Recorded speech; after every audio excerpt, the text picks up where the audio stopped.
Добрий день, українська мовна телекомпанія «Столиця». В нашій такій невеличкій робочому кабінеті, який є і студії наші, сьогодні знову гість, експерт, американіст, скажімо, а якщо б з тої сторони, то можна і сказати, що україніст, експерт саме, громадянин Америки, який вже 9 років проживає в Україні, і ми будемо з ним говорити про стосунки Америки і України в нашій програмі «Україна-Америка» 14-24 рік.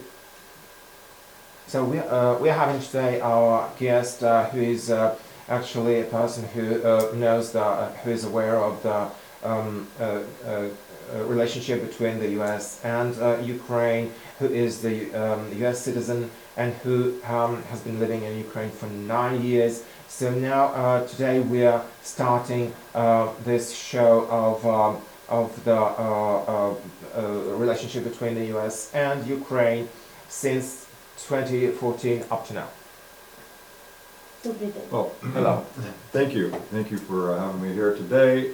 My name is Mike Wilson. I've been I'm a U.S. citizen. I've been involved with Ukraine and actually getting my permanent residency this year of Ukraine.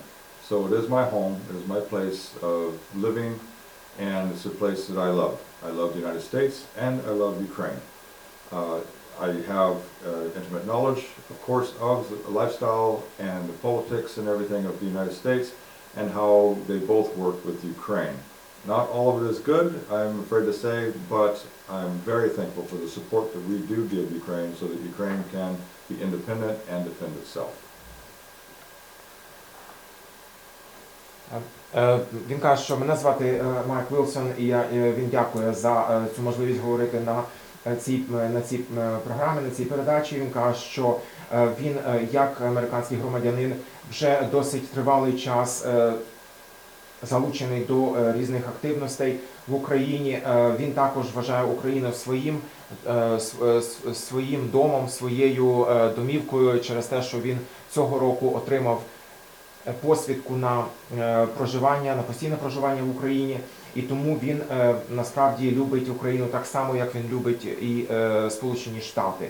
Він також каже, що він ті знання, які він має стосовно стосунків між Сполученими Штатами та Україною, його дуже цікавлять, він має ці знання, і він також не все з того, що він знає, йому подобається, але він дуже підтримує Сполучені Штати в тому, що вони надають Україні підтримку для того, щоб Україна продовжувала бути незалежною країною. Ми також вітаємо Майкла Вілсона, бо він один із перших спікерів міжнародного української прес-служби, прес-сервіса, яка ми створили такий клуб, міжнародний центр журналістський, і він також долучився до роботи цієї абсолютно безкоштовно і буде як експерт, як журналіст уже цього прес-центру буде розповідати нам про Америку, правдиву інформацію, а не ту, яку нас жахають Америкою, такі як аналітики, як то сьогодні слухала Портнікова і інші, що якщо прийде Трамп, то Україні буде, вибачте за слово, хана.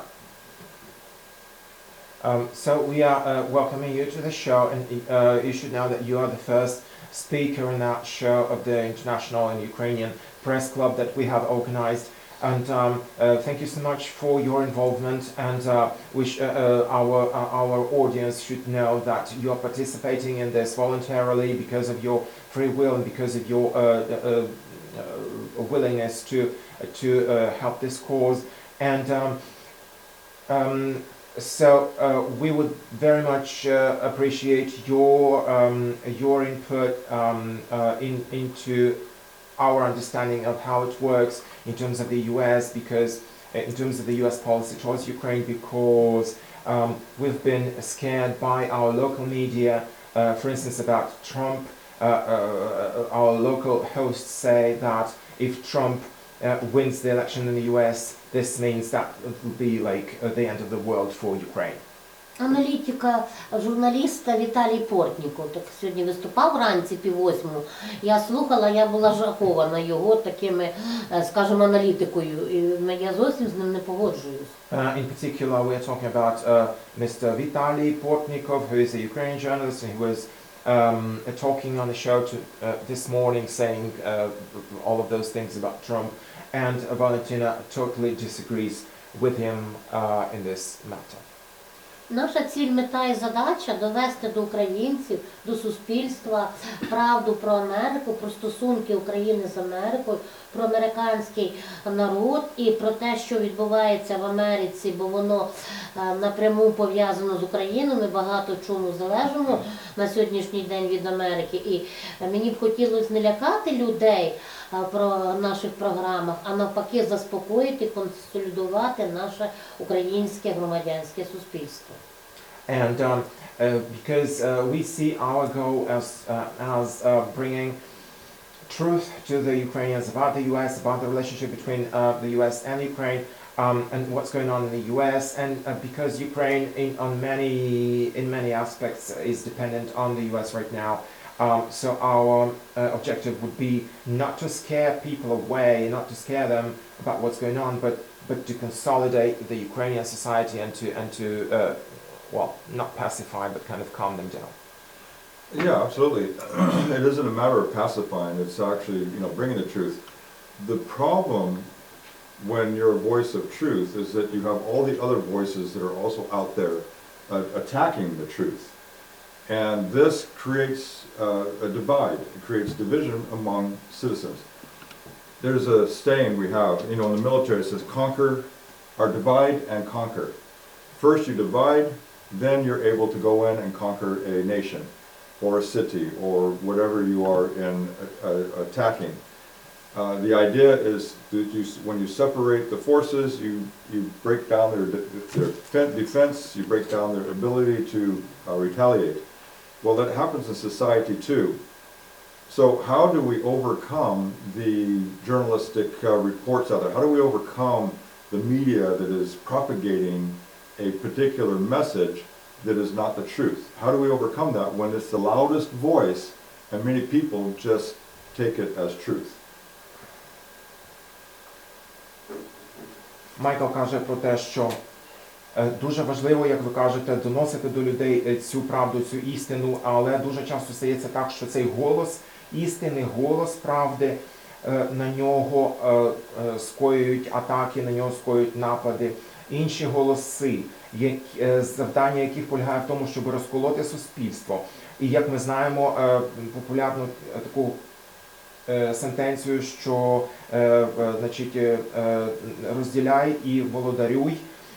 І це стосується буквально всього. Якщо ти хочеш завоювати країну, хочеш завоювати місто, це означає, що треба розколоти те суспільство, яке живе в ньому, і тоді буде набагато простіше володарювати тим, що вже розколоте.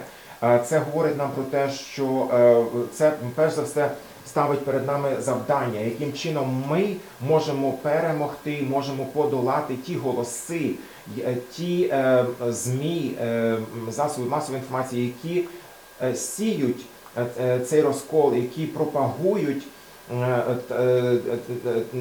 таку поведінку серед суспільства, якщо ці голоси, вони найгучніші і їх чути найбільше.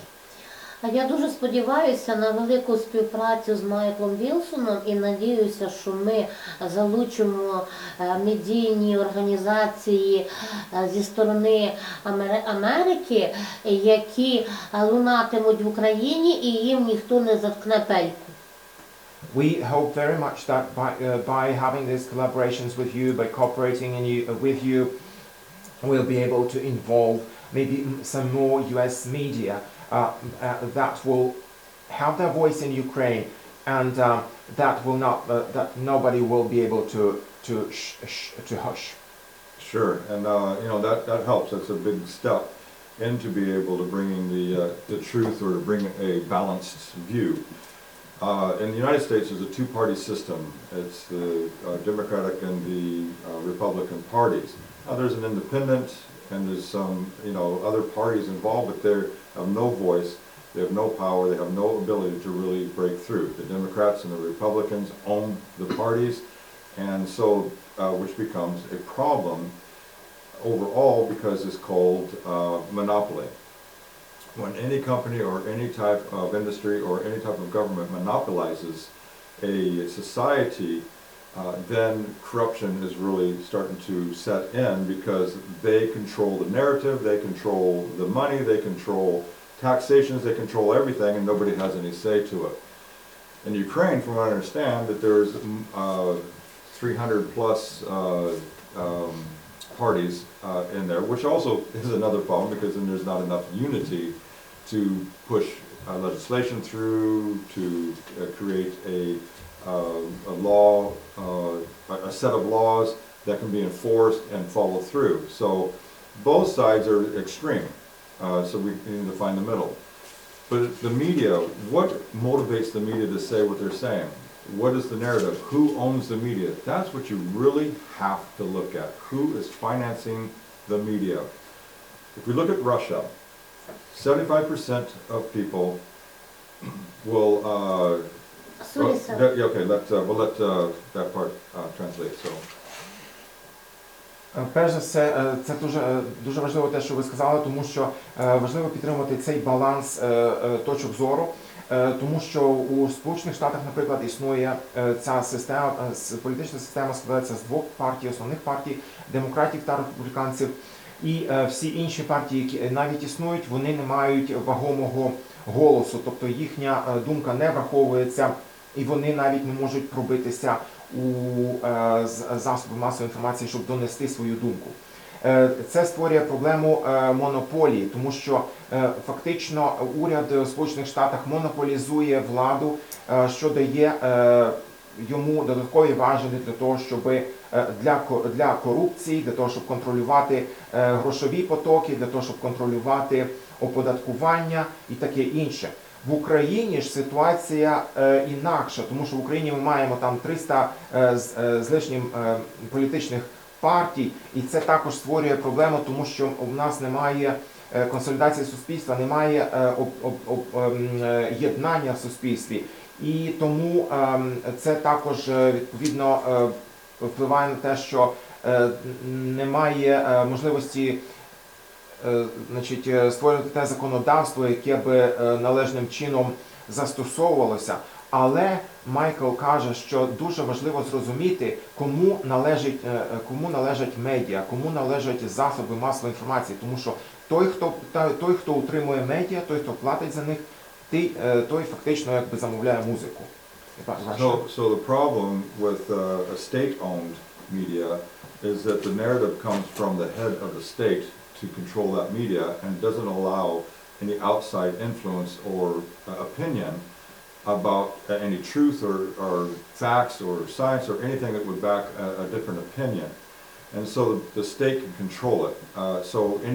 So when there's a media that is controlled by a particular organization or particular state, there's your problem. And so if you just say, well, the government's going to take care of me, the government's going to say the truth, the government's going to do this, well, you have just handed all the power over to the government, and then you're going to believe everything they say and hope that your life will improve. This is what happened in the Soviet Union, and that's how people were deluded to think that everything is fine, we live in a beautiful world, that the Soviet Union has better lives than the Western society, so they teach you to hate freedom. They teach you to hate those people who are living in capitalism and over here in liberty. Well, they're just, they're immoral, they're this, and they teach you and program you to think a certain way. If the media is doing that today, then you have to be careful and you have to choose who you're going to listen to. Now, what I do is I know that the media is corrupt in many ways and it's giving an agenda, but I can still listen to that and listen to objective media to be able to find the truth within both views. And that way it gives me more of a balanced look at what is taking place and to have a better direction for my life. Майкл каже про те, що існує така проблема з тими засоби масової інформації, які належать державі, наприклад, які є державними і утримуються за рахунок державного бюджету, проблема з ними полягає в тому, що вони не допускають ніяких думок з іншого простору, що держава фактично контролює всю ту інформацію, яка надається в таких медіа. І він каже про те, що фактично ми маємо ситуацію, коли держава, коли уряд доносить свою правду, у яку вірять громадяни. І це означає, що вся влада таким чином належить уряду, тобто влада над умами людей. І він сподівається, що таким чином люди думають, що все йде так, як треба, тому що вони слухають ці медіа. Ця ситуація була така, зокрема, в Радянському Союзі, коли по телевізору говорили, що все життя гарне, життя добре, і люди цьому вірили. І медіа тоді в Радянському Союзі вчили радянських громадян ненавидіти свободу, вчили ненавидіти капіталістичні країни, вчили тому, що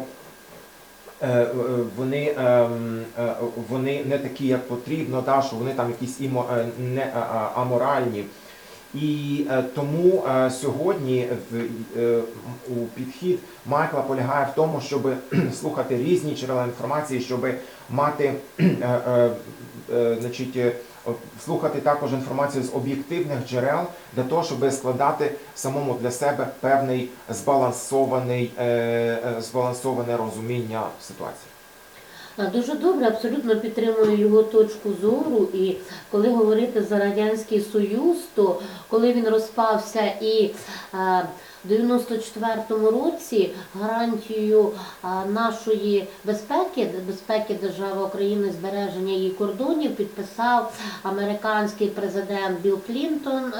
На той час Великобританії підписав, забула я, хто був в Великобританії, також президент, і від Росії підписав гарантію безпечності за те, що ми віддамо ядерну зброю Росії, підписав Єльцин. І коли наш президент Володимир Зеленський 22 січня 22-го року в Мюнхені виступив на конференції і сказав, що порушені з 14-го року всі гарантії Будапештського меморандуму, то рівно через 2 дні перша ракета впала тут на Деміївці, де ми сидимо 5 кілометрів звідси, і почалося вторгнення.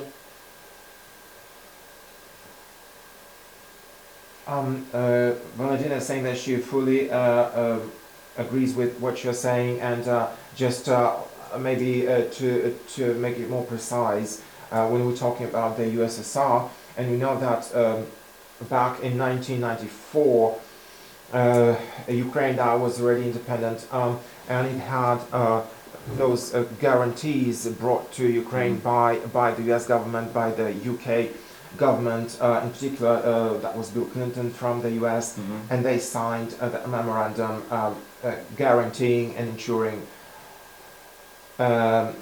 Ukraine's defense.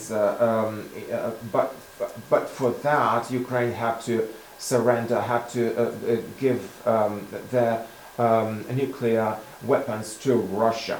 That was actually signed on the Russian side. That was signed by Yeltsin. Будапештський меморандум 5 грудня 94 року. The Budapest memorandum was signed in 1994. На цьому документі поставив свій підпис американський президент. And the American president actually signed this memorandum. Який дав гарантію цілісності і безпеки порушення кордонів України. So this memorandum was about irreversibility of the unviolability of Ukrainian borders. And interestingly, when Zelensky was talking on a conference in Munich on the 22nd of January of 2022, he mentioned that memorandum. And actually within just 2 days after that, the first Russian missile hit Kyiv. Yes. Тому Америка має відповідати за підпис свого президента, So, як він думає. do От тільки you, Білл Клінтон вибачився за те, що він змусив тоді Україну підписати цей документ. Бо якби ми не віддали ядерну зброю, а віддали її раніше на 2 роки, в 92-му році, Карчук її просто вивіз, бо всі боєголовки, 2000 штук, були направлені на Америку. Вони стояли. І ми не могли ними скористатися, але їх відвезли на Росію. Тобто, по великому рахунку, ми зробили, Україна, віддали ту ядерну зброю для того, щоб не було загрози Америці. А сьогодні вбивають українських людей сотнями, тисячами. І Америка, Байден наобіцяв нам зброю, а зброї немає. І трагедія в тому, що кожен день гинуть люди, бо ми не можемо захистити це вбивство узаконене, яке називається війною. so do you think that the US has to be responsible, like has some kind of responsibility towards Ukraine because of that memorandum, and it was because Valentina is saying that basically all of those nuclear weapons that were in Ukraine before 1994, they were all aimed at the US. So by surrendering them, Ukraine actually was left without anything to like any defense, and now that the US is no longer threatened by that nuclear arsenal that Ukraine had, what we have right now in Ukraine is that hundreds of thousands of Ukrainians are being killed in the battlefield on the Ukrainian soil, and even though Mr. Biden promised weapons to Ukrainians, they are not supplied in sufficient quantities, and also we are witnessing this mass murder of the Ukrainian citizens, so maybe the US has to say something in it. Well, I think not just the U.S., the whole world, the whole freedom nations around the world needs to step in and intervene.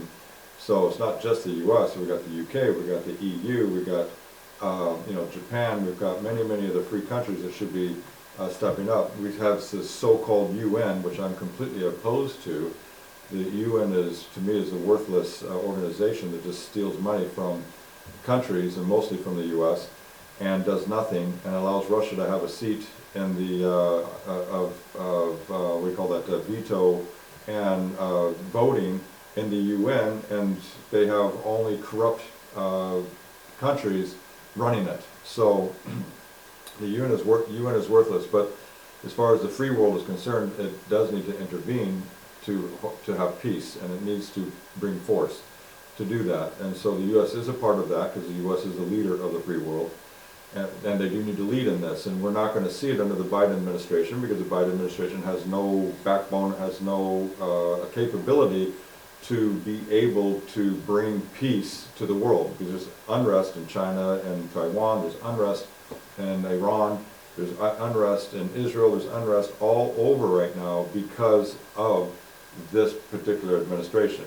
Now, I'll get a lot of flack for that, because there's a lot of Democrats that say, no, it's not true, but if you look at Clinton, if you look at Obama, and if you look at Biden, those three administrations which were the three in order of the Democratic administrations, they all had agendas, and those agendas, of course, are the most unrestful and the most unpeaceful and the most degrading to the United States.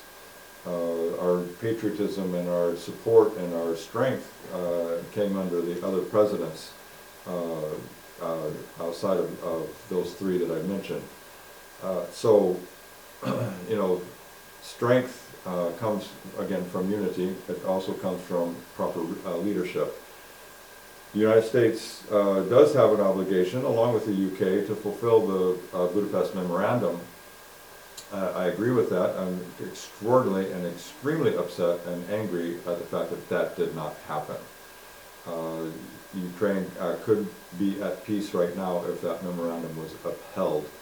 and Russia was forced Sir. to back down.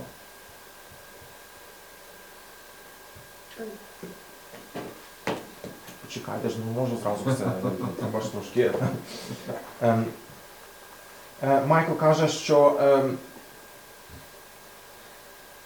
не тільки Сполучені Штати, але всі країни вільного світу, і Велика Британія, і Європейський Союз, і Японія, і всі інші країни, які складають вільний світ, повинні надати свою допомогу Україні і виступити різко проти війни в Україні і зупинити цю війну. Також Майкл каже про те, що це повинні також зробити перш за все організації, які складають ООН.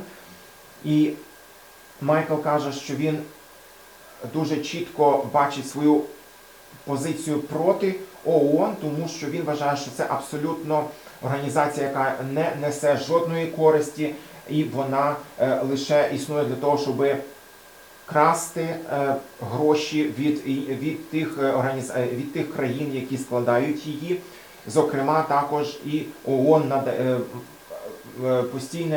постійне представництво ООН належить і Росії, яка робить там, що вона хоче, і вона там постійно накладає вето на все те, на все те, чого прагне вільний світ. ООН – це абсолютно корумпована організація, яка не повинна існувати. Також він каже про те, що Сполучені Штати, як лідер вільного світу, вони мають очолити цю боротьбу за мир в Україні. І ми чітко бачимо, що адміністрація Байдена не здатна на це. Вона не має достатніх сил, достатньої спроможності для того, щоб принести мир в Україну. Ми бачимо, що саме під час цієї адміністрації Байдена так само ми маємо зараз війну і в Ізраїлі, ми маємо неспокій на Тайвані між Китаєм і Тайванем. Ми бачимо, що робиться зараз в Ірані так само. Конфлікти в Ірані. Так, це все відбувається саме через те, що адміністрація Байдена не може навести цей лад. І це вже фактично відбувається не тільки при Байдені, але при всіх тих адміністраціях демократів, які були до цього. Ми маємо на увазі і Клінтона, і Обаму, і Байдена. Тобто всі ці три президентські адміністрації під час їхнього терміну, значить, ми бачимо, що постійно в світі відбуваються якісь конфлікти, і Сполучені Штати не здатні навести цей лад. І тому він вважає, що саме, звісно, що Сполучені Штати, так само як і Сполучене Королівство, тобто Великобританія, вони повинні були дотриматися всіх позицій, які були озвучені в Будапештському меморандумі, і його дуже злить і злостить той факт, що вони не дотрималися його, і що вони не змогли забезпечити мир в Україні. Дуже дякуємо за проукраїнську позицію його. Дякуємо як патріоту України, як громадянину США, який захищає Україну. Хочу ще від себе додати, що Байден все-таки зупинив фінансування ООН сьогодні, з такою інформацією, і йде слідство по 12 членах там ООН, 9 з них вже відстранили від роботи, і те, що вже такий здвиг є, і Америка це зробила, то це теж дуже великий плюс. Але сьогодні, читаючи Вашингтон Пост, я прочитала, що ейфорія в Кремлі, і Путін дуже тішиться, що конфлікт з Іраном і чекає відповідного удару Байдена, якщо це буде на територію, не дай Бог, Ірана, а не за межі Ірана, то це може спровокувати Третю світову ядерну війну. І дійсно весь світ живе в страсі. Я вже мовчу за нашу бідну Україну. Thank you so much for your patriotic position. for both US and Ukraine, and obviously, notwithstanding with everything that Biden's administration does or does not, we are witnessing right now that there are some shifts in the UN as well. For instance, today we are already having the investigation into the actions of 12 persons from the UN who were accused of funding terrorism in the Middle East, and so it's already a big advantage, a big plus, a big shift that is happening, hopefully inside the UN. Valentina is saying that she read Washington Post this morning, and there was an article saying that the Kremlin is right now having a big euphoria, expecting that the Biden administration will hit Iran, and that will hopefully for the Kremlin provoke the Third World War with nuclear weapons. So, and obviously now the world is again in this is terrorized and being in horror, expecting this new war, and let alone what will happen in Ukraine. Момент ще. І хочу додати ще те, що він сказав за адміністрацію Обами, Байдена і оцих всіх демократів, які були при владі. При Обамі Байден відповідав за Україну в 2014 році. І те, що відбулося з Україною з 2014 році, несе відповідальність також Байден, тому що він безпосередньо приймав участь, в тому числі і корупційні дії на території України разом з тодішнім президентом Порошенко. Всі ми знаємо дуже добре сланцеву газову компанію «Бурісма» в Донецьку, де його син, забуваю весь час, як звати сина Байдена, Хантер Байден, був одним з членів Ради директорів, і як він сам пише в своїй книжці спогадів, що він раз в тиждень отримав за це $50 мільйонів. Спогади книги Хантера. Уявіть собі, які це гроші і чому він це отримував. Хіба це не є корупція? І Трамп багато раз просив провести розслідування ще на ті вибори, але цього в Україні ніхто не зробив. And also, we should not forget that during the Obama administration, it was Biden who was actually responsible for the relationship with Ukraine. And back in 2014, Biden participated in some corruption schemes that were organized here along with Mr. Poroshenko, and that's about the shale gas company, where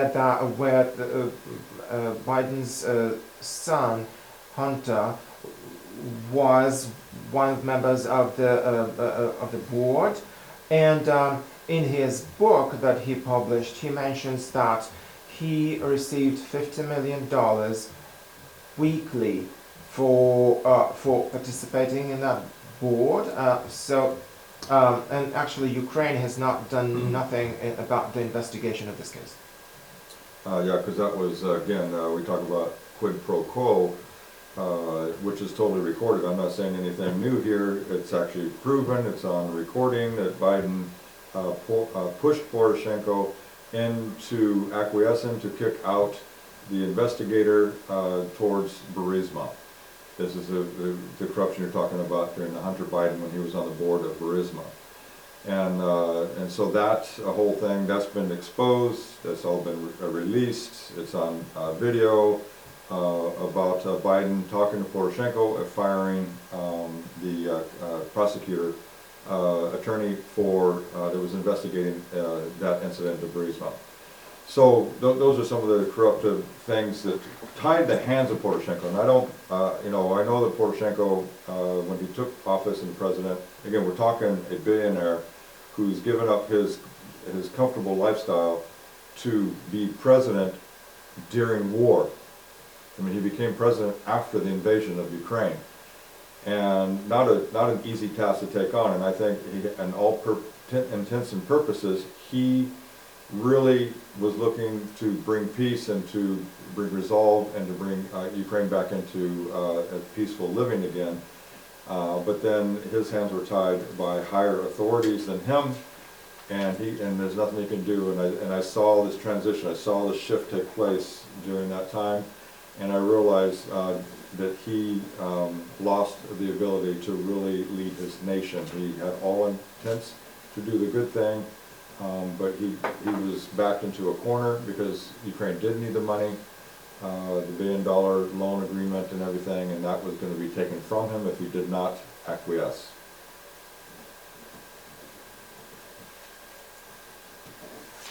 Майкл каже про те, що це знову ж таки говорить нам, вказує нам на те, що потрібно дивитися, хто за чим стоїть, і про те, що ви сказали стосовно поризми. Так, абсолютно це все вже відомо, тобто ці всі факти, вони наявні, вони були оприлюднені, і фактично Байден був тією людиною, яка підставила Порошенка, яка Байден фактично підштовхнув Порошенка до того, що сталося пізніше. Ми знаємо, що Байден підштовхнув Порошенка до того, щоб не було відповідного розслідування, і це фактично зв'язало руки Порошенку. Тобто Майкл каже, що він бачив, що Порошенко, по-перше, Порошенко став президентом вже після того, як почалося вторгнення в 2014 році. І це було дуже важке завдання для пана Порошенка стати президентом уже під час війни і намагатися привнести мир в Україну. Але руки Порошенка були повністю зв'язані тими обіцянками, тими угодами, які були якби заключені з Байденом, і тому фактично Порошенко опинився у кутку, і з цього кутка його загнали в кут. Він не міг далі нічого фактично робити, тому що якби він проявляв якусь свою ініціативу для того, щоб вивести Україну з ситуації війни, то Україна би просто не отримала подальшого фінансування від США. Я розумію, все, що хотів Порошенко, це фінансування.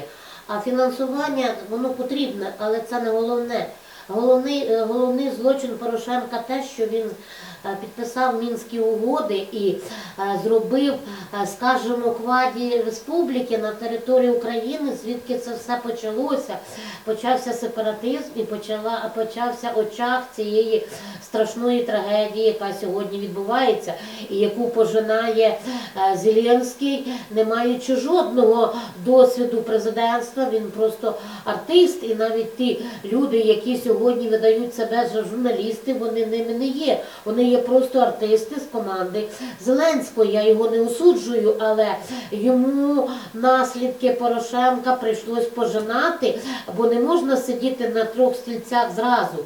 А Порошенко, він хотів бути і гетьманом, і націоналістом, і республіканцем, і демократом, і все зразу. І ті корупційні схеми, які з Медведчуком його пов'язують, і багато інших, це теж йому честі не робить. Yes, of course, but on the other hand, we should bear in mind that Mr. Poroshenko, he wanted those funds for Ukraine, but at the same time, in Valentina's opinion, Poroshenko's crime is that he signed the Minsk agreements, which, as a result of which, we have now, we got back then those quasi-republics, those separatist republics, happening to be occurring in Ukraine, and the separatism that came along. And after that, when Zelensky became president, he actually had to harvest those seeds that were planted by Poroshenko even though Zelensky had no experience of being a president, had no experience of a political career whatsoever, and he was just an actor or an artist, and so basically Valentina is saying that Poroshenko's problem was that he wanted to be everything. He wanted to be all over the place. He wanted to be a Democrat, a Republican. He wanted to be a hetman, and he wanted to be everything. And моя особиста думка, що Путін саме обрав той момент, коли саме недосвідчений президент, який тільки може бути взагалі в історії людства, який, ну, скажімо, мав документ, що він юрист, він навіть не служив в армії, він взагалі просто артист, хороший артист, гарний, але він не є, скажімо, тою людиною, яка, ну, в цій ситуації, і як він зараз це все витримує, це просто жах. Над ним познущався Путін, який є воєнним злочинцем, і вибрав найслабкіший момент України. Якщо він ліберальничав ще там з Порошенком, з Медведчуками, і там проросійські олігархи в нас в парламенті багато, то коли прийшов Зеленський, то він вибрав слушний момент і зробив, скажімо, трагедію, таку, яка сьогодні називається війною.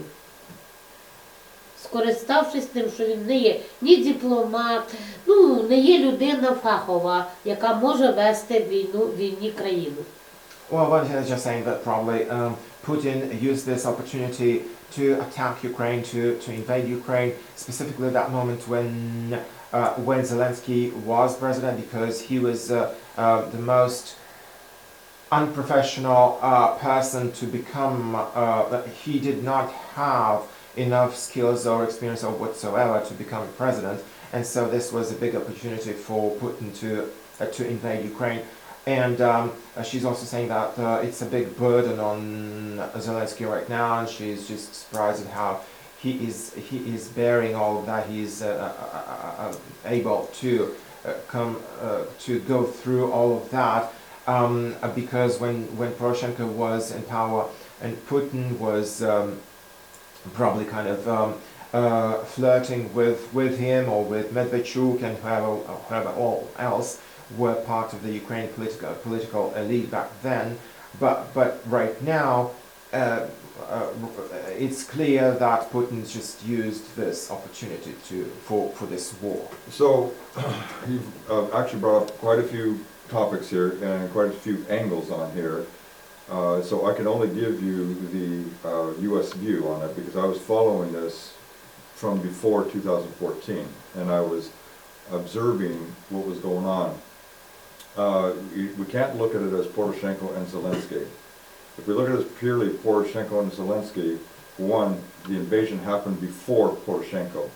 So it's not Poroshenko's responsibility the war began in 2014 because he came in after. We have to look at the powers outside of Ukraine that allowed Putin to do what he did. And Putin's plan had been in place for a long time, but he waited patiently for the time to execute his plan. So he took over Crimea, he just walked into Crimea. That was, and that was under Yanukovych. And then we had the big uprising and everything. Yanukovych was ousted by the people. But really, what was supporting Ukraine during that time? Why didn't Putin just move right in and take over Ukraine in 2014? We have to ask those questions because there was something preventing him to be able to do that. Putin was also testing Obama at the time to see where his resolve was at.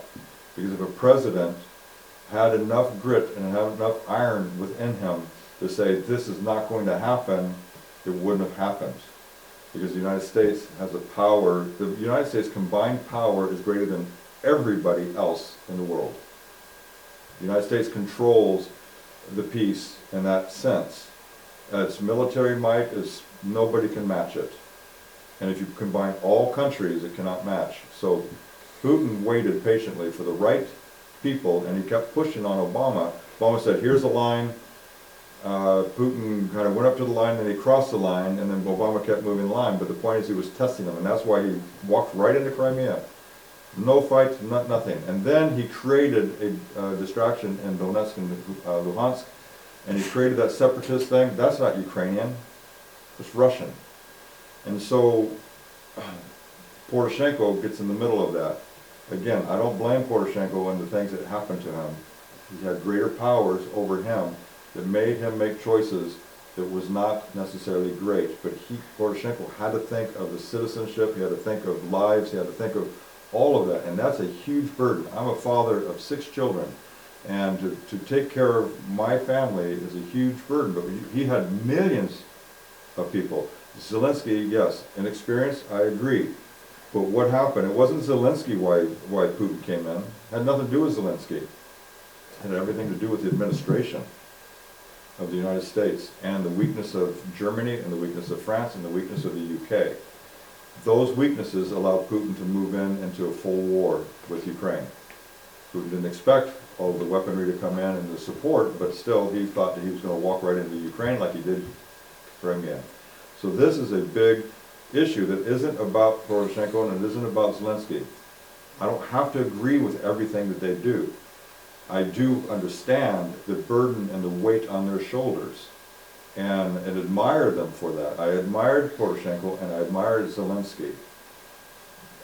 Their hands are tied in many ways. They want peace in their country. And I think that there's strings being pulled that they cannot say no to because they're not going to get the support that they need.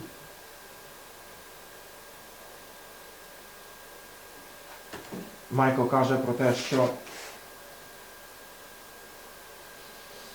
він спостерігає за ситуацією в Україні вже дуже давно і ще до того, як ще до 2014 року. І він вважає, що тут ми повинні дивитися на ситуацію ширше, а не тільки на те, як керував Порошенко або як зараз керує Зеленський. Тому що фактично війна сталася війна почалася в Україні ще до того, як Порошенко став президентом, тому він не звинувачує Порошенка абсолютно ні в чому. Він вважає, що Порошенко робив все, що він міг для того, щоб забезпечити мир в Україні, але, на жаль, його руки були зв'язані. Зокрема, те, що ви кажете, що Путін чекав цього моменту, так, він чекав, і в нього був план нападу на Україну задовго до 2014 року. І тому, коли це почалося в 2014 році, ми побачили, що він просто зайшов в Крим і не було жодного спротиву. І, до речі, нагадуємо, що в Крим він зайшов ще при Януковичі, тоді ще не було Порошенка. І тому Україна повинна була після цього, значить, Януковича народ України вигнав з України і Україну, але ми повинні розуміти, що тоді, коли Росія зайшла в Крим і анексувала Крим, щось зупинило далі Путіна, чомусь він не пішов далі і не окупував іншу частину України. І це нам говорить дещо про те, що були певні домовленості між Кремлем та Обамою, що все ж таки були певні рамки, до яких якби Путіна, які допустили, що Путін міг їх перетнути, але далі він все ж таки не пішов. І також треба розуміти, що Штати, як держава, вони мають можливості, вони мають, значить, військові можливості, які значно перевищують військові можливості всіх інших країн на світі. Тому Штати – це є та держава, яка може і повинна контролювати мир в усьому світі.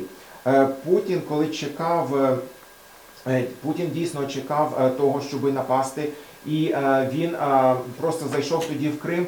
І також він парірує і каже вам про те, що він не звинувачує абсолютно Порошенка в тому, що сталося, в тому, що з'явилися ці квазі-республіки на території України, тому що руки Порошенка були зв'язані. Йому потрібна була західна допомога, але він не міг нічого вдіяти, тому що, тобто, якби він допустив, якби він тобто він фактично, значить, смикали вірьовочки з заходу, тобто він фактично був змушений робити те, що йому диктують з заходу. І також він каже, що він розуміє той тягар, який був і на Порошенкові, і на Зеленському зараз. І це все говорить нам про, знову ж таки, про слабкість не тільки Сполучених Штатів цього разу, але також і Великобританії, і Німеччини, і Франції, які допустили до того, що що тоді ще в 2014 році Росія зайшла в Крим, і тобто це не запобігли цьому. Але він каже, що він взагалі розуміє, дуже співчуває тому, як, значить, і Зеленському зараз через той тягар, який лежить на ньому, і Порошенкові тоді, коли він був президентом, через той тягар, який лежав на ньому. Але вони фактично зараз нічого не можуть зробити, тому що все вирішується на Заході. На жаль, не тільки на Заході, на мою думку, а Харківські угоди, по яких відписали на 40 років воєнні бази в Криму. Я не думаю, що це зробив Янукович, я не думаю, що Захід чи Америка якимось чином на це вплинула.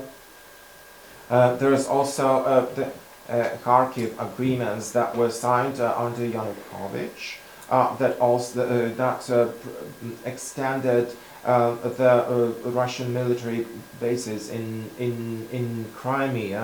That was also part of it. Yes, I mean, I know there's a lot of intricate places in there, and you know, like I say, I'm not saying everything was done perfect or everything was done right. You're dealing with lives, and that's really the hard issue and the hard fact, and trying to deal with a power that's much stronger than you. When you're confronted with a bully, and he's huge, and he can just destroy your life, you have to learn to be able to try to negotiate and to work with him, and sometimes even appease, even though appeasement doesn't work, you're still trying to work a solution to preserve your life under a bully. Well, that's Russia. Russia's been a bully ever since they've been in existence, and you know, Ukraine didn't have the might, didn't have the skill, didn't have the ability to really defend itself against that nation.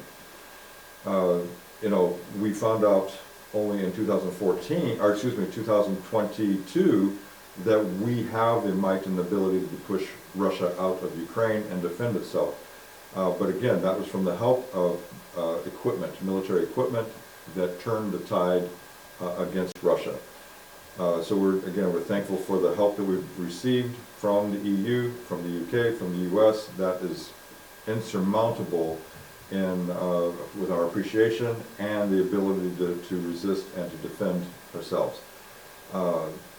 You know, we have the Minsk agreement. I totally disagree with it. I opposed it from the very beginning. We have Minsk 1, failed. Minsk 2, still a failure. You know, and then Zelensky came in and tried to bring peace and say, okay, let's pull our weapons out, let's pull our soldiers out. If we're not fighting, there's not going to be any fighting. He tried that, of course, and there just was a time for rebuilding of Russia to invade eventually. It was brought some peace for some months, but then ultimately we ended up in a full-scale war. My issue is that during this time from 2014 to 2022, 8 years, we could have been fortifying, training, and preparing our military to be able to handle something like this. That's my issue. I'm a military man. I'm a U.S. Marine. I understand the value and the importance of training, and that's 8 years of loss that we could have really built our guys up and really went in there and work out programs to be able to make these soldiers ready for something like this. Майкл каже про те, що звісно, все не було так досконало і правильно зроблено тоді, але треба пам'ятати, що президенти і Порошенко, і Зеленський, їм доводиться рахуватися з умовами, які їм диктують для того, щоб надавати допомогу, тому що на їх совісті життя мільйонів людей в Україні. І коли на тебе нападає значно більший суперник або ворог, то в такій ситуації треба йти на компроміси, треба йти і якимось чином домовлятися і намагатися його якби замирити, якщо немає можливості йому протистояти. І тому, звісно, що коли Росія напала на Україну, у України не було можливості захистити себе, тому Україні довелося йти на ці всі компроміси, на ці всі угоди. І вже тоді, знову ж таки, ми дуже вдячні, він каже, і Сполученим Штатам, і Великій Британії за те, що у 2022 році було надане те озброєння, яке дозволило оборонити Україну. І також він каже, що про Мінські угоди, він каже, що він з самого початку був противником цих угод, вони не спрацювали ні перший раз, ні другий раз, а потім уже сталася ситуація, коли Зеленський прийшов до влади і він почав відводити зброю з фронту, і таким чином фактично, що і призвело зрештою до повномасштабної війни. Але Майкл каже, що він, як військова людина, як колишній спецназівець, він каже, що для нього найголовніша проблема полягає в тому, що починаючи з 2014 року до 2022 року, протягом 8 років, він каже, ми, Україна, могли б готуватися до цієї війни, могли б укріпляти кордони, могли б робити все можливе для того, щоб підготувати нашу армію і значно краще відреагувати на те, що сталося. Але, на жаль, цього не було зроблено, і для нього це найбільша така прогалина. Тим більше Америка нас попереджала і не раз. Even that the US were warning us about the imminent invasion. Ми дуже вдячні Америці, український народ. Ми прекрасно розуміємо роль Америки, яка вона є і яка вона можлива надалі бути. Я відповім словами Трампа. Трамп сказав, краще такий законопроект, який потрібен, ніж який-небудь. Він має бути законопроект такий, як треба, або його не має бути ніякого. То словами Трампа, що мішало українській владі, 5 президентам демаркувати кордони від Радянського Союзу? Вони, ні одного президента в Україні не було проукраїнського, вони стали олігархами і дбали лише за свої корпоративні інтереси. Крім Зеленського. Надіюсь. We appreciate very much the U.S. role in helping Ukraine, bringing assistance to Ukraine, and Valentina is mentioning Trump's words when he was saying that it's not quote unquote, but he was saying something like that it's better to have, rather than having a law that is not good, it's better not to have any law. And also,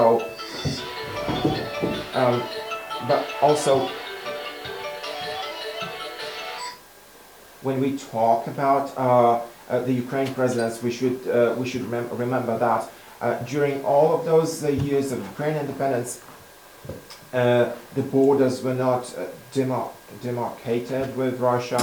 And also, basically, all of the presidents of Ukraine have never been really patriots. They were only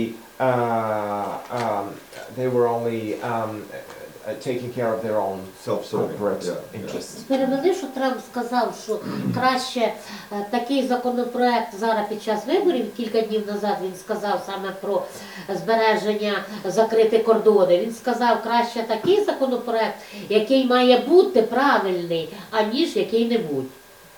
Trump was saying recently that it's better to have, it's about the borders, that it's better to have a better bill, a better law than having no law. То до чого я це веду? Що українській владі за 33 роки ніхто не заважав зробити правильні законопроекти і зберегти нашу державність. І тоді б ніякий Путін, і ми не винуватили в Америку, в даному випадку Байдена з його сином і з корупційними діями. Nothing prevented the Ukrainian presidents within 30 years of Ukrainian independence to clearly declare the borders of Ukraine, and maybe that would have prevented the war with Russia right now. Of course, I mean, we wouldn't have accused Biden of his support or not supporting Ukraine. Well, so Biden isn't not supporting Ukraine. Obviously, his administration is supporting Ukraine. But I'm not saying they're doing it right either. The support that they're giving in money isn't going to the needs that Ukraine is in need of. You know, weapons, ammunition, armament, and other things that are necessary to help Ukraine. That's not being provided through money. When they sent the weapons over, that made a big difference. When they sent the Patriots over, the Patriots knocked out the hypersonic missiles and knocked out every missile in the sky when the Patriots were in action. So when they sent the weapons over, it was effective. When they sent the laws over, when they sent the javelins over, when they sent all of the equipment necessary to knock out tanks and missiles and aircraft, that was effective. When they sent the money over, all of a sudden we don't have ammunition. So that the money was not the answer. But there's a reason why the money was sent over by the Biden administration. So they support that in that sense, but they're not really supporting the victory of Ukraine. Now, we want to talk about territorial integrity. Trump, from the very beginning, even before he took office, and at the time he took office, he says, I support Ukraine's territorial integrity made by, in the Budapest Memorandum, those borders that were created in 1991, that is the integrity that he supported and stated it, and he says Crimea is Ukraine. He clearly stated that in a public address. So that never changed, and the 4 years that he was in office, that never changed. Майкл каже про те, що якщо ми говоримо про адміністрацію Байдена, то звісно, що Байден допомагає Україні. Ми бачимо чітко, що Україна отримує на свої потреби і зброю, і спорядження необхідне. Але також треба зауважити, що для того, щоб є різниця між тим, коли Сполучені Штати допомагають Україні грошима і з одного боку, і зброєю з іншого боку. Ми бачимо, що ті патріоти, які були, система Патріот, яка була надана Україні, вона ефективно знищує російські ракети. Ми бачимо, як діють джавеліни на полі бою, тобто це все було дуже ефективно. З іншого боку, коли надавалися зі Сполучених Штатів гроші в Україну, то раптом нема ні грошей, ні озброєнь. Тобто допомога теж була різною і вона по-різному спрацювала. Але найважливіше це те, що адміністрація Байдена не підтримує Україну у захисті територій, але не підтримує Україну у перемозі, тобто, щоб Україна досягла перемоги в цій війні. І також він каже про те, що затягування конфлікту. І також він каже про те, що стосовно непорушності українських кордонів, Трамп дуже чітко сказав, що кордони України повинні залишатися в межах кордонів 91-го року, так як зазначено в Будапештському меморандумі, і він ще на самому початку дуже чітко сказав, що Крим це повинна бути територія України, і є територія України. І це так і не змінилося з тих пір. І зараз не потрібно, бо я дякую за наша позиція співпадає, моя особисто, що дуже дивно, бо всі в Україні бояться Трампа. And miraculously our positions coincide on this matter because actually in Ukraine everybody is afraid of Trump. 3 роки назад, коли я друкувала газету «Столична» наша газета, там, коли вже навіть переміг був, я зараз не бачу під рукою газету, я пізніше покажу, переміг був Байден, я написала, чому Байден ніколи не буде президентом. Стаття моя є в тій газеті 3 роки назад, я її покажу, коли буде монтуватися відео до ефіру, я виставлю свою статтю. Навіть тоді, коли вже Байден був президентом, я написала в статті, чому Байден ніколи не буде президентом. Actually, 3 years ago, one of the Stolitsa newspapers one of the releases or issues that was issued, and Valentina wrote an article in it 3 years ago saying that answering the question, actually suggesting the question why Biden would never be a real president, even though he was already in office. В мене сміялися, що це він вже президент Байден, а ви пишете, що він не буде президент. В статті аналітика я пояснювала, що Байден вже стара людина з висохшим, вибачте, мозком, яка вже старческа деменція. Ми бачимо його, де він, вибачте, то пукає на герцогиню, так і переведіть, а то забуває, в які двері вийти. Кожна людина обмежена віком, на жаль, ми всі смертні. І це також треба розуміти, що він виконує чиюсь волю, і хтось за ним стоїть. Because when she was, well, like everybody was laughing at Valentina when she wrote in that article that Biden would never be a real president, even though he was already in office. And she explained in that article that a person of that age would never be able to lead the country as a younger person would, because we all saw those videos with his dementia and how he releases gases sometimes, and how he enters the wrong doors, and also because age is something that limits us all. We will all be old and we will all die, and clearly a person of that age would not be independent. There's somebody behind him who actually controls them. Якщо порівняти президентство Байдена і президентство Трампа, то ми бачимо абсолютно противоположні речі. If we compare Trump's presidency with Biden's presidency, we see like polarly different things. Я спілкуюся з штат Трансильванія, там проживає дуже багато, 160 тисяч українців, і 60% зі мною спілкуються люди, кажуть, що 60% там за Трампа, і пояснюють чому. She's saying that she has friends in Pennsylvania, and there are quite a lot of Ukrainian diaspora there, and 60% of them are pro-Trump, and this is why, and they explain their point of view. В половині штатів Америки Трамп ввів заборону абортів. In 50% of Ukrainians of U.S. states, Trump introduced the abortion were prohibited.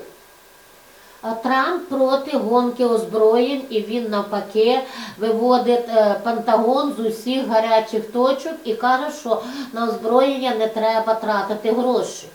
Also, Trump is against the acceleration of weapon production, and he is actually telling the Pentagon to withdraw from all the hotspots in the world. Трамп знизив настільки податки, що почав працювати середній бізнес, і люди, навіть переселенці, які там, ну, скажімо, не переселенці, як вони правильно називаються, скажіть, Да, вони задоволені, бо вони мають шанс вести бізнес. Also, Trump decreased the taxes to the level that even migrants were able to start up their small businesses. That's why they were very happy about it. І навіть зараз Трамп сказав, що я б за 24 часа зупинив би війну в Україні. And even now, Trump has recently said that he would be able to stop the war in Ukraine within 24 hours. Я особисто, як мати, як українка, як бабуся, 705-й день сьогодні в Україні йде війна. І ми 705-й день живемо в страшному стресі. І ми з Майклом тут не для того, щоб налякати далі наше нещасне существування в Україні. Ми нікуди не виїхали, хоча більше 8 мільйонів українців розбрелися по світу.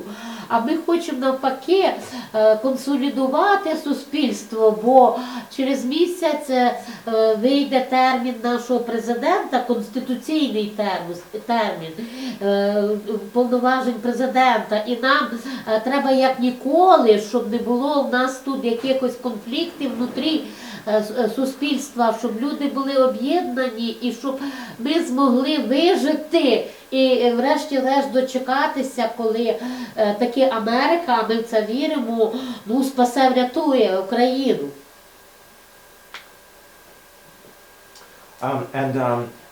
Valentina is saying that she, as a mother, as a grandmother, as a woman, and she is now. It's been 705 days of the full-scale invasion in Ukraine, and we are all. It's been 700 days that we've been living in constant stress, and we are here in this studio not to scare people that still live in Ukraine, or those who actually left Ukraine, the refugees. But we are here to consolidate the Ukrainian society, because in just in a couple of months, the Zelensky's presidential term will be over, and we need this consolidation. We need this unity of the Ukrainian society even more than ever before. And because we want to survive and we want to live on as a nation, and we really hope that, she says that I am really hopeful that we will wait up the time when the US will step in and save Ukraine. І в серпні місяці в цьому році республіканська партія американська видвине свого єдиного кандидата, і я особисто з нетерпінням чекаю, що все-таки це буде Трамп, і з Трампом прийдуть зміни, кращі зміни в Україні, і зупиниться це масове вбивство. По цвинтарях страшно проїхатись і подивитися, скільки загинуло безвинних людей. Нас прийшли і нас просто вбивають. За що нас вбивають? Як кажуть, Путін прийди, то я кажу, Трамп прийди і врятуй Україну.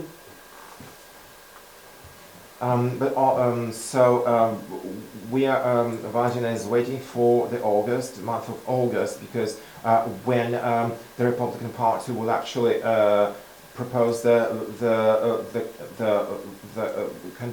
candidate for the elections, and she really hopes that it will be Trump, because she thinks that specifically Trump will be the one who will bring positive changes to Ukraine.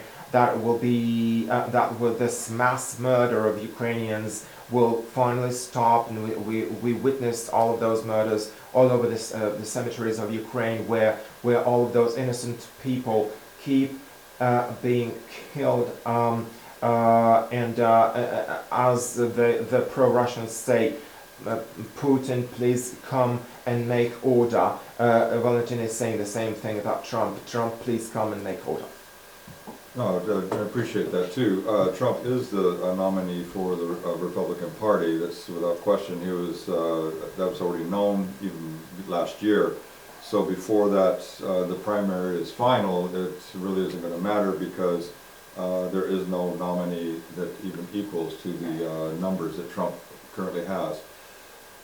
Back to the media, when you're looking and when you're listening to the media, when you're watching it on television, and you know, and we're looking at the war around us, especially when you're inside of Ukraine, and it is full of stress and it's full of tension, but the media only lives on calamity, and we have to really understand that.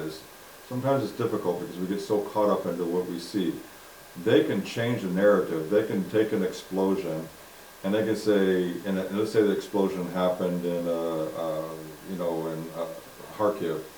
They can just say that it's another city, or they could have some, you know, a house that caught on fire, and they could say it was, you know, a direct hit from a missile when it could have been debris, or it could have been something else, or it could have just been a stove that was left on and burned the food and caught the house on fire. The point is, the media is going to always thrive on calamity, and they're going to want you to be drawn into it, and they're going to want you to be caught in fear, because that's where they make their money. They make their money by you watching it. They make the money by how many people are watching that particular show. And if you're so caught up in that fear, you're going to support those lies. They only thrive on fear. Yes, there is war. Yes, there is deaths almost every day. Yes, thousands of people are soldiers and civilians are innocently being killed. Those are facts. That media is not being covered because, and I kind of agree with it, they're not showing, you know, the TV live clips of the actual war and the bombings and the missiles and the artillery and the shoulders and the fighting, stuff like that. I agree with not showing that because it's not anything we need to see, and it's not anything that we can do about it. All it does is just feeds more fear and more calamity.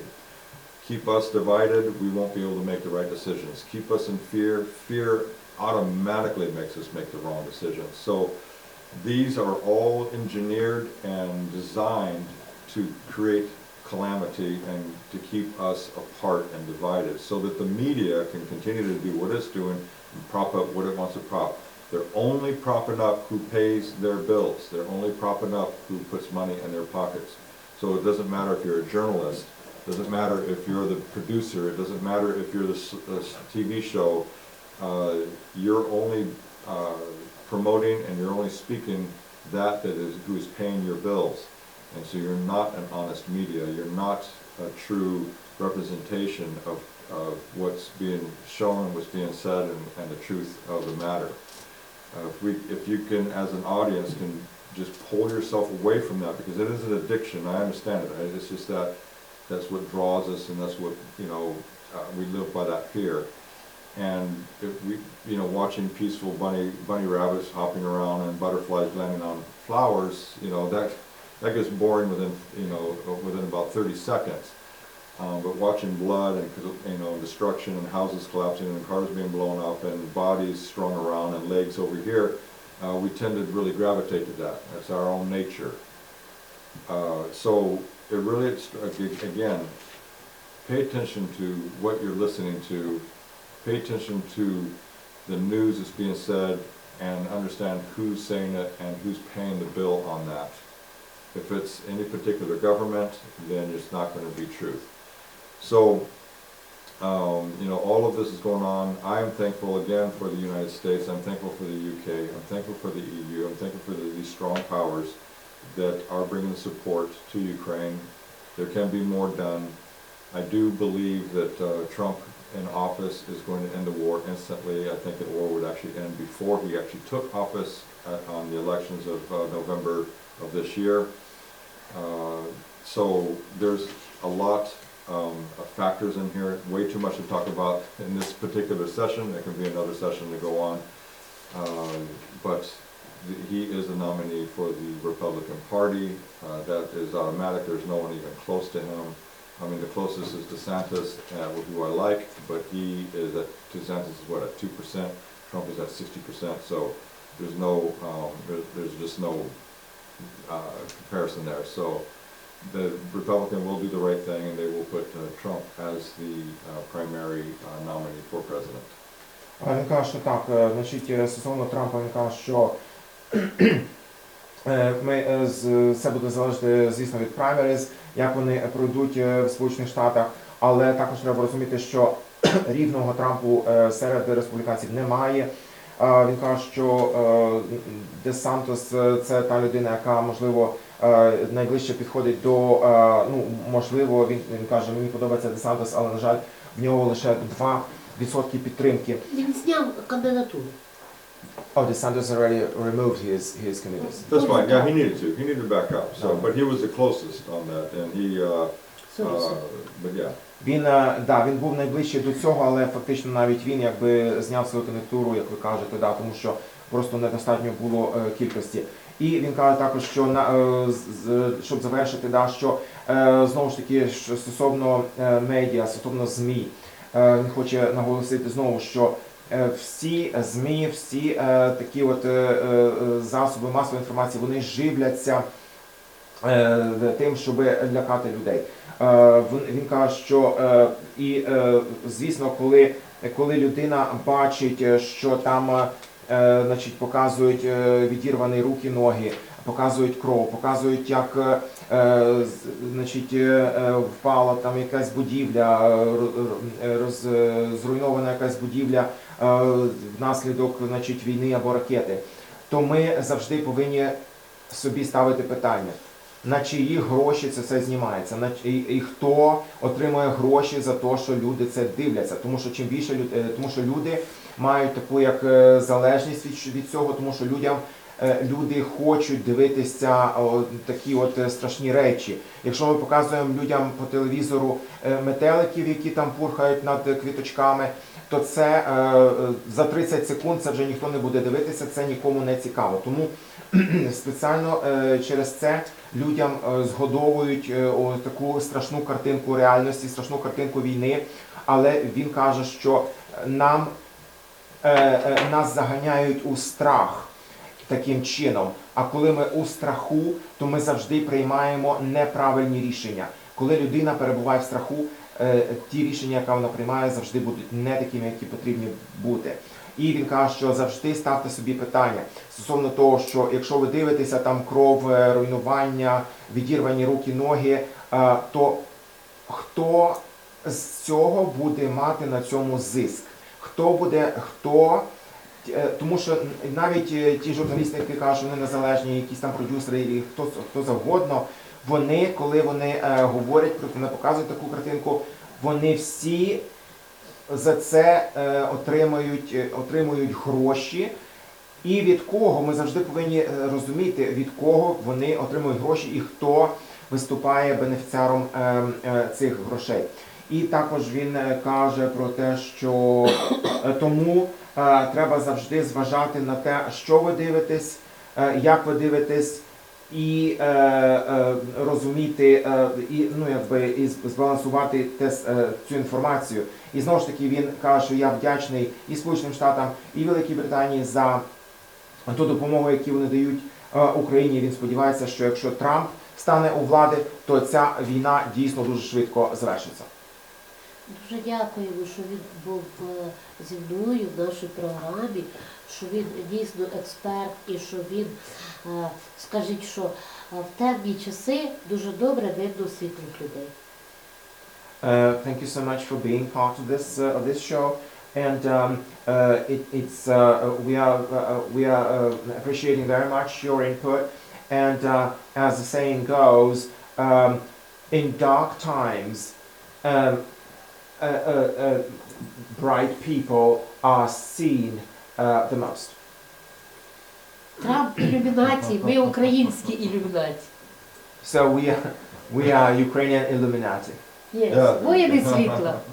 We are the warriors of the light. That is absolutely true, and it's really the center of the world right now, Ukraine, and the world is recognizing this light of the people and the heart of Ukrainian people.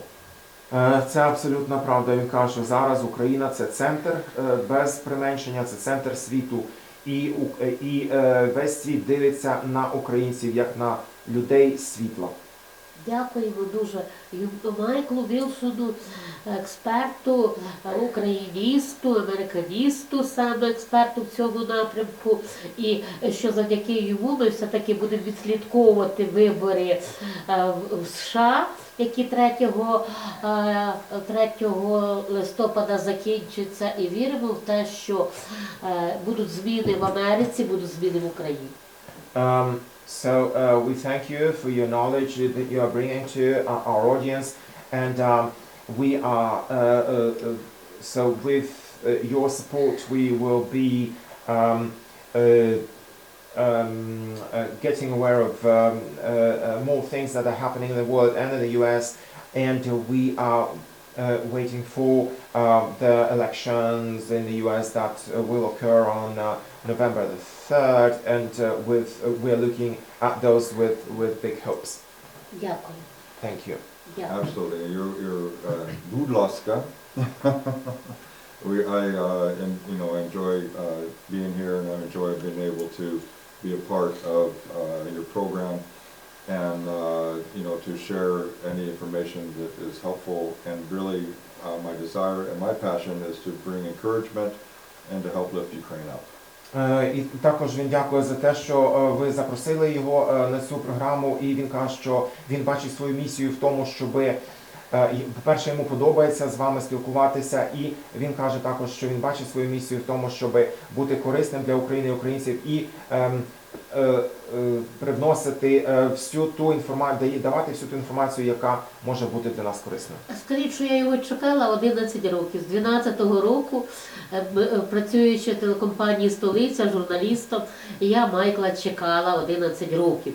Нарешті я його знайшла, і він, я ж вже сказала, один з 17 спікерів, які ще не були з нами, він перший, і ми йому дуже-дуже дякуємо за те, що він такий патріот України, і віримо в те, що ми завдяки йому зможемо зробити цю програму достойно, і наше суспільство буде консолідоване, і не буде, буде легше пережити ці жахіття, дивлячись наші з ним програми.